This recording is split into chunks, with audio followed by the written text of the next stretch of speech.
ओम नमो भगवते वासुदेवाय। नमस्कार दर्शक बंधु, मु आपण मानंकु मोर यूट्यूब चैनल आष्टधर्म प्रकाश को स्वागत करुछि।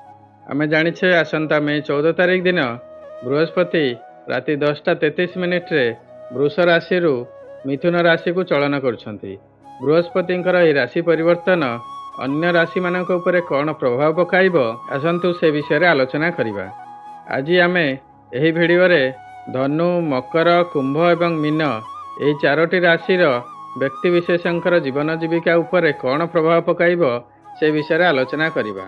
आपणकर राशि जदि मेष राशि रु बिछा राशि मध्य होइथाय तेबे मोर बृहस्पति चलन उपरे अन्य दुईटी वीडियो अछि, ताकू निश्चय देखिबे। धनु राशि सप्तम बृहस्पति। बृहस्पति आपणकर राशि ठारू सप्तम स्थान रे अवस्थान करिसंती। सप्तम बृहस्पति अत्यंत शुभ अटंती।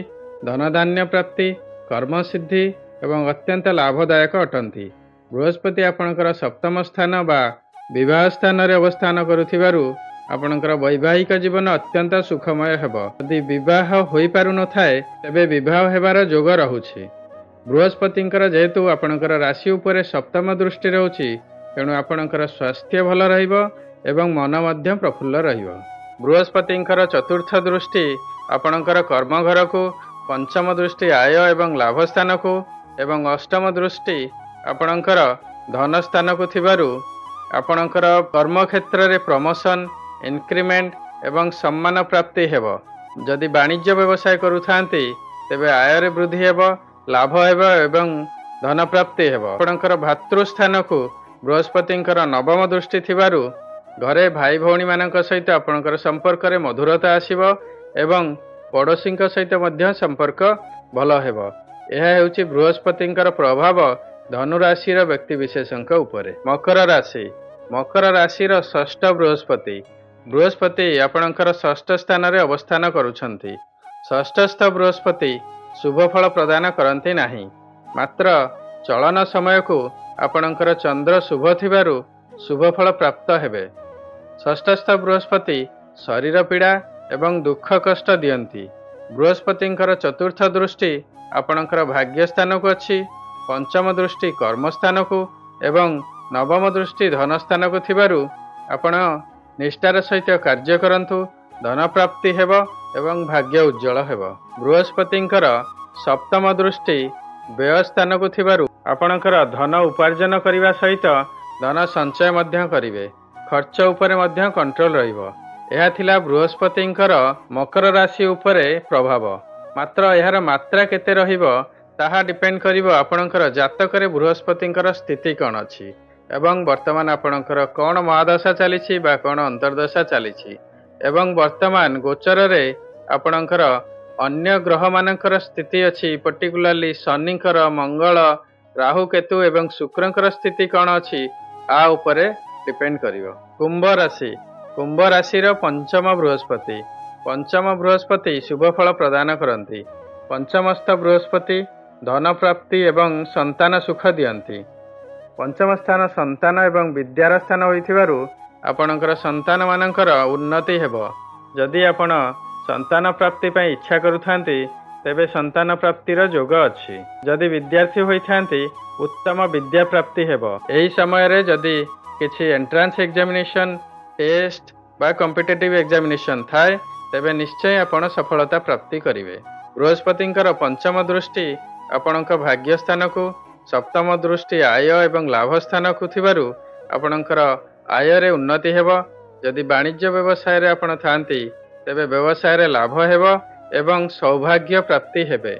जे कोनोसी कार्य रे हाथ देबे सफलता अर्जन करिवे। आपणकर व्यय स्थान को बृहस्पतिंकर अष्टम दृष्टि थिबारु आपण संचय करिवे एवं खर्च रे कंट्रोल आसीबो। जदि जातक रे आपणकर गुरु बा बृहस्पति शुभ थिबे, वर्तमान महादशा आपणकर बा अंतर्दशा भल थिबो एवं गोचर रे अन्य ग्रह मानकर स्थिति भल थिबो, ताले बहुत शुभ हेबो।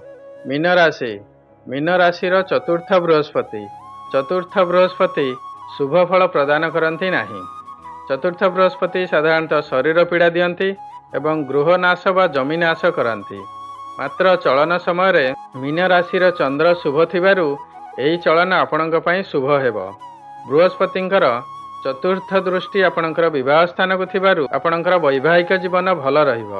ବୃହସ୍ପତିଙ୍କର ସପ୍ତମ ଦୃଷ୍ଟି ଆପଣଙ୍କର କର୍ମସ୍ଥାନକୁ ଅଛି ଏବଂ ଅଷ୍ଟମ ଦୃଷ୍ଟି ଆପଣଙ୍କର ଆୟ ଏବଂ ଲାଭ ସ୍ଥାନକୁ ଅଛି।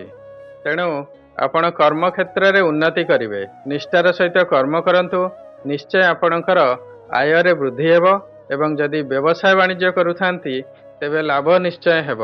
ଆପଣଙ୍କର ବ୍ୟୟ ସ୍ଥାନକୁ ଗୁରୁଙ୍କର ନବମ ଦୃଷ୍ଟି ଥିବାରୁ ବ୍ୟୟ ମଧ୍ୟ କମ୍ ହେବ ଏବଂ ଧନ ସଞ୍ଚୟ ମଧ୍ୟ କରିବେ।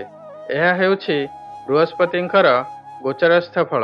ଆପଣଙ୍କର ଯଦି ଜାତକରେ ବୃହସ୍ପତି ଶୁଭ ଅଛନ୍ତି, ମହାଦଶା ଅନ୍ତର୍ଦଶା ମଧ୍ୟ ଶୁଭ ଅଛି ଏବଂ ଗୋଚରରେ ଅନ୍ୟ ଗ୍ରହମାନଙ୍କର ସ୍ଥିତି ମଧ୍ୟ ଶୁଭ ଅଛି, ତାହେଲେ ନିଶ୍ଚୟ ଶୁଭ ସମୟ ହେବ। ଆମେ ଜାଣିଛେ ଗତ ମାର୍ଚ୍ଚ 29 ତାରିଖ ଦିନ ଶନିଙ୍କର ମୀନ ରାଶିରେ ଚଳନ ହୋଇଛି। ଯଦି ଆପଣ ଶନିଙ୍କର ଏହି ରାଶି ପରିବର୍ତ୍ତନ ଆପଣଙ୍କ ରାଶି ଉପରେ କ'ଣ ପ୍ରଭାବ ପକାଇବ ଜାଣିବାକୁ ଚାହୁଁଛନ୍ତି, ମୋର ଶନି ଚଳନ ଉପରେ ଏକ ଭିଡ଼ିଓ ଅଛି, ଯାହାକୁ ଆପଣ ନିଶ୍ଚୟ ଦେଖିବେ। ଯଦି ଆପଣଙ୍କର କିଛି ନିର୍ଦ୍ଦିଷ୍ଟ ସମସ୍ୟା ପାଇଁ ଜାତକର ଆନାଲିସିସ୍ କରିବାକୁ ଚାହୁଁଛନ୍ତି, ତେବେ ଜାତକର ଫଟୋ ଭିଡ଼ିଓରେ ଦିଆଯାଇଥିବା ହ୍ୱାଟ୍ସଆପ୍ ନମ୍ବରରେ ପଠାନ୍ତୁ। ଆପଣଙ୍କର ନାମ, ଜନ୍ମସ୍ଥାନ, ଜନ୍ମ ସମୟ ଏବଂ ଜନ୍ମ ତାରିଖ ଲେଖିକି ପଠାଇବେ। ମୁଁ ତାର ପ୍ରପର ଆନାଲିସିସ୍ କରିବି ଏବଂ ଆପଣଙ୍କୁ 8 ରୁ 10 ଦିନ ମଧ୍ୟରେ ନିଶ୍ଚୟ ପଠାଇବି। ଦୟାକରି ଧୈର୍ଯ୍ୟ ଧରି ଅପେକ୍ଷା କରିବେ, ମୁଁ ନିଶ୍ଚୟ ପଠାଇବି। ଭିଡ଼ିଓଟି କିପରି ଲାଗିଲା ଆପଣଙ୍କର ମତ ନିଶ୍ଚୟ କମେଣ୍ଟ ସେକ୍ସନରେ ଦେବେ। ଆଶା କରୁଛି ଏହି ଭିଡ଼ିଓଟି ଆପଣଙ୍କୁ ନିଶ୍ଚୟ ଭଲ ଲାଗିଥିବ। ଯଦି ଭଲ ଲାଗିଛି ଭିଡ଼ିଓଟିକୁ ଲାଇକ୍ କରିବେ, ସେୟାର ମଧ୍ୟ କରିବେ। ବର୍ତ୍ତମାନ ପର୍ଯ୍ୟନ୍ତ ଯଦି ମୋର ଚ୍ୟାନେଲକୁ ଆପଣ ସବସ୍କ୍ରାଇବ୍ କରିନଥିବେ ତାହେଲେ ନିଶ୍ଚୟ ସବସ୍କ୍ରାଇବ୍ କରିବେ। ସର୍ବେ ଭବନ୍ତୁ ସୁଖିନଃ, ସର୍ବେ ସନ୍ତୁ ନିରାମୟା, ସର୍ବେ ଭଦ୍ରାଣି ପଶ୍ୟନ୍ତୁ, ମା କଶ୍ଚିତ୍ ଦୁଃଖଭାଗ୍ ଭବେତ୍। ନମସ୍କାର।